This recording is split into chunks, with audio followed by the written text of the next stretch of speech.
Hi guys, welcome back to Nessa Director's Chat. Today we're playing the Advocated World Taylor Hackford. Let's get into it. Welcome back to Nessa Director's Chat. We're talking about the rest of Taylor Hackford for you. Don't get too subscribed. So in case you're not long today, I'm going to go through his movies, get to how I thought about him, so start. So in 1978, we had Teenage Father, which was a 1970 American short film directed by Taylor Hackford and starring Timothy Weed and Suzanne Crowe.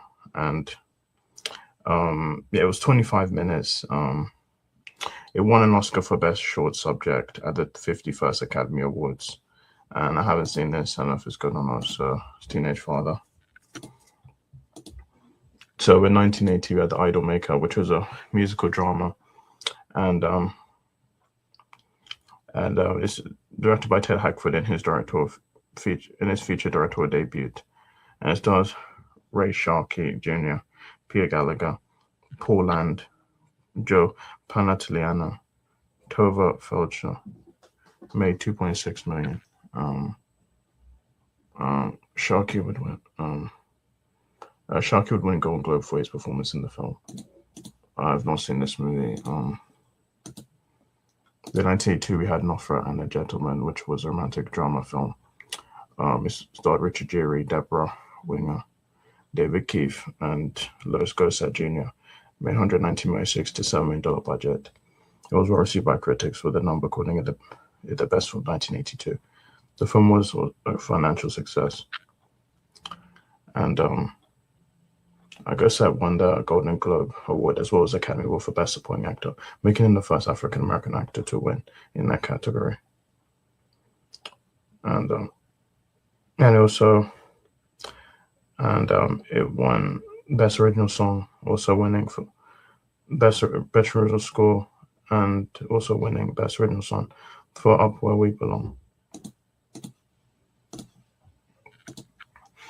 Then in 1984, we had Against All Odds, which was a neo-noir romantic thriller film. And it's based on Build My Gallows High, novel by David Mainwaring. It starred Rachel Ward, Jeff Bridges, James Woods, Alex Karras, Jane Greer, and Richard Widmark. It made $21.7 million, a $30 million budget. And so yeah. In 1985, we had White Nights, which is a musical drama film. Starred Mikhail Baryshnikov, Gregory Hines, Geraldine Page, Helen Mirren, Jersey Scott Melsky, and Isabella Rossellini. Made $42.2 million, $20 million budget. The film is notable for the dancing of Hines and Baryshnikov and for the Academy Award-winning song "Say You, Say Me" by Lionel Richie, 1986. The film was the international film debut of Isabella Rossellini, and Taylor Hackford met his future wife Helen Mirren during filming. In 1987, we had Hell, Hell, Rock and Roll, which was a documentary film that chronicles two 1986 concerts celebrating rock and roll musician Chuck Berry's 60th birthday. And it starred Chuck Berry, Keith Richards, Johnny Johnson, Rob Orbison, Joey Spanpiando, Chuck Leavell, Bobby Keys, Steve Jordan, Eric Clapton, Robert Clay, Linda Ronstadt, Etta James, Julia Lennon, Joe Walsh, and Ingrid Berry. Made $719,000. And so yeah. Then in 1988, we had Everybody's All American, which is a sports drama film.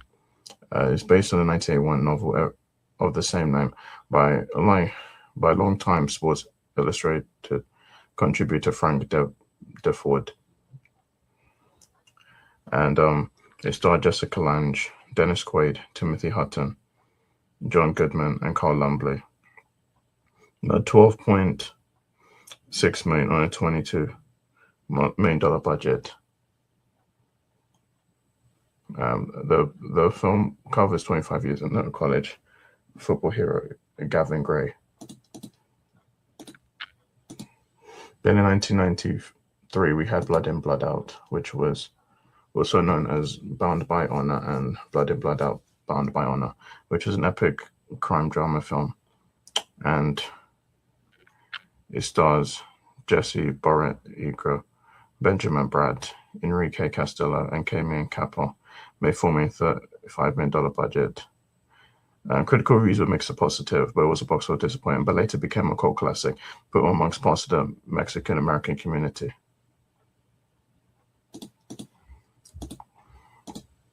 Then in 1995, we had Dolores Claiborne, which is a psychological thriller drama film based on the 1992 novel of the same name by Stephen King. It stars Kathy Bates, Jennifer Jason Leigh, David Strathairn, John C. Reilly, Eric Bogosian, Christopher Plummer. It made $46.4 million, $30 million budget. The film was received by Chris with the performance of Bates and Leigh being especially praised. Bates stated in a retrospective interview that her performance as the titular Dolores was her favorite performance she had given. In 2014, Time named the film among the top 10 greatest Stephen King film adaptations. In 1997, we had The Devil's Advocate, which is a supernatural horror film. It's based on Andrew Neiderman's 1990 novel. It stars Keanu Reeves, Al Pacino, Charlize Theron, Jeffrey Jones, Judith Ivey, and Craig T. Nelson. Made $153 million on $57 million budget. It received mixed reviews, with critics crediting it for entertainment value and Pacino's performance. It also became the subject of a copyright lawsuit, Hart versus Warner Brothers Inc. for its visual art. I have seen this movie. I think it's pretty good. 2000, we had Proof of Life, which is an action thriller film. And it's based on Adventures in Ransom Trade by William Procter, Long March to Freedom by Thomas Hargrove. So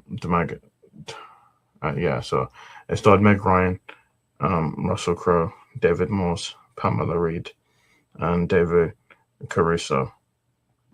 Made $62.8 million, $65 million budget. Received mixed reviews from Chris and underperformed at the box office. In 2004, we had Ray, which is a biographical drama film focused on 30 years in the life of soul musician Ray Charles. And it starred Jamie Foxx, Kerry Washington, Clifton Powell, Harry Lennox, Terrence Howard, Lawrence Tate, Richard Schiff, and Regina King. Made $124 million, $40 million budget. It received generally positive reviews from critics, with particular praise for Fox's performance, and became a box office success. And it was nominated in 6 categories and 77 Academy Awards, including Best Picture, and won 2, Best Actor for Fox and Best Sound Mixing. And Charles had planned to attend a screening of the complete film, but died of liver disease in June 2004, 4 months prior to the premiere. And this movie is pretty good as well. Then in 2010, we had Love Ranch, which was a drama film, and it stars Helen Mirren, Joe Pesci, Sergio Perez Mejia, Gina Gershon, and Bryan Cranston. Made $137 million on a $25 million budget. In 2013, we had Parker, which was an action thriller film, and the film is adapted from Flash Fire by Donald E. Westlake. It starred Jason Statham, Jennifer Lopez, Michael Chiklis, Bobby Cannavale, and Nick Nolte. Made $46.2 million, $35 million budget. It received mixed reviews from critics, with many critics feeling the film was a poor adaptation of the book and typical of Statham's subpar action films of the past few years. Many found Statham well fitted for the role of Parker, and praised Lopez for providing comic relief.